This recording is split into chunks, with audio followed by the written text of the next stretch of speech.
आज मैं आपको टिड्डा और चींटी की कहानी सुनाऊंगी। चींटी तो आप जानते ही हो, वो बड़े ही परिश्रमी होती हैं, अपने काम को बड़े लगन से करती हैं। और टिड्डा देखे ही होंगे, ग्रीन कलर का रहता है, उसको इंग्लिश में ग्रासहॉपर भी बोलते हैं। तो आज मैं आपको उनके बारे में कहानी बताऊंगी। बहुत पहले की बात है। चींटियाँ जो हैं अपने खाना की तलाश में जाती हैं और खाना खोज कर लाती हैं और बहुत सारे इकट्ठे करती हैं। वो खाना अपने पूरे साल भर का खाना वो इकट्ठा करती हैं अपने घरों में। और वहीं एक पेड़ में एक ग्रासहॉपर बैठा हुआ होता है, वही टिड्डा बैठा हुआ रहता है और वो ये सब देख रहा होता है कि चींटियाँ किस तरह से लाइन से होते हुए पूरे परिश्रम से एक मिनट भी बैठ नहीं रही है, आराम नहीं कर रही हैं और सिर्फ काम पे काम किए चली जा रही हैं। उनको देखते रहता है, एकटक देखते रहता है।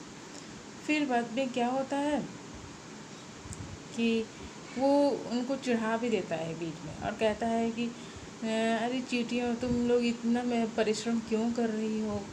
जब भूख लगे तो अपने लिए खाना खोज के खा लिया करो, क्यों इतना मेहनत कर रही हो बेकार का? तो वो लोग उसकी बात नहीं सुनती हैं और कहती हैं कि तुम चुप रहो, हमें अपना काम करने दो और तुम अपना काम करो। और ऐसा कहते हुए वो लोग अपने काम में लग जाती हैं। टिड्डा चुपचाप देखता रहता है। ऐसे करते करते क्या होता है ना, बहुत दिन बीत जाता है और ठंडा का मौसम आ जाता है, विंटर का सीज़न आ जाता है। तो विंटर सीज़न में क्या होता है, बिल्कुल पेड़ के पत्ते झड़ जाते हैं। और आप जानते हो ग्रासहॉपर पत्ते खाते हैं और छोटे छोटे कीड़ों को खाते हैं। तो ठंड का मौसम में क्या होता है कि पेड़ के पत्ते झड़ जाते हैं, ठीक है। तो सारे पत्ते झड़ गए हैं और बहुत जोरों की ठंड लग रही है। उसने अपना घर भी नहीं खोजा, अपना घर भी नहीं बनाया हुआ है टिड्डा ने। और चींटियाँ क्या करती हैं, साल भर का खाना जमा करके वो लोग जमा करके आराम से ठंड के मौसम में रहती हैं। उनको किसी तरह की कोई परेशानी नहीं होती। तो वो लोग बड़े मज़े से आराम से ठंड के मौसम में भी अपना समय बिता रही होती हैं। और इधर ये टिड्डा बेचारा देखता है, अरे ठंड का मौसम आ गया, मुझे तो बहुत ज़ोरों की ठंड लग रही है और मुझे भूख भी लगी है, खाने को कुछ भी नहीं नज़र आ रहा, मैं क्या करूँ, मैं क्या करूँ, मैं क्या खाऊँ करने लगता है। उसके बाद में उसको अचानक से याद आता है कि अरे यहीं पर तो यहीं कहीं नहीं चींटियों का घर है, मैं उनसे जाकर मदद मांगता हूँ। तो वो उनके घर तरफ जाता है और बड़ा ही प्यासा था, भूखा था। प्यास और भूख के मारे पूरा शरीर उसका कमज़ोर हो गया था, चल नहीं पा रहा था। किसी तरह वो धीरे धीरे करके उनके घर के पास तो गया और दरवाजे ठकठकाने लगा और दरवाज़ा ठकठकाने लगा और दरवाज़ा ठकठकाते ठकठकाते वहीं पर वो बेहोश होकर गिर गया। तभी चींटियाँ जो हैं बाहर आईं और देखी, अरे ये तो वही टिड्डा है जो हमें एडवाइस दे रहा था, जो हमें सलाह दे रहा था कि क्यों बेकार का इतना परिश्रम कर रहे हो, मौसम जब जब भूख लगे तो तुम अपना खाना खोज कर खा लिया करो।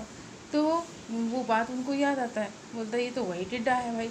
तो वो चींटियों की जो रानी होती है वो कहती है कि इसे अंदर बुला लो। अब वो लोग उनको पकड़ कर अंदर ले आते हैं और फिर वो बेचारा प्यास के मारे पानी पानी कर रहा है, मुझे पानी पिला दो, मुझे भूख लगी, कुछ खिला दो।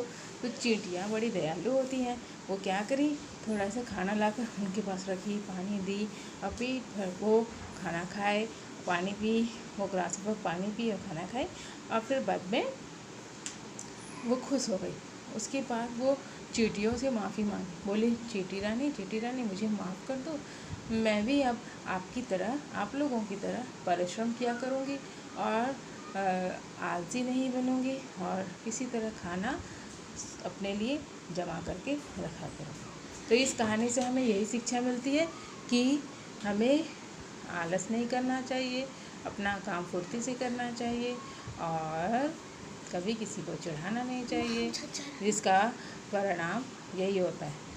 तो आप भी बच्चों कभी इस तरह का बर्ताव ना करें, सबके साथ अच्छे से रहें, एक दूसरे की मदद करें और आलस ना करें। जो भी काम है उसे आज ही कर दें, आज का काम आज ही कर दें, उसे कल के लिए ना छोड़ें।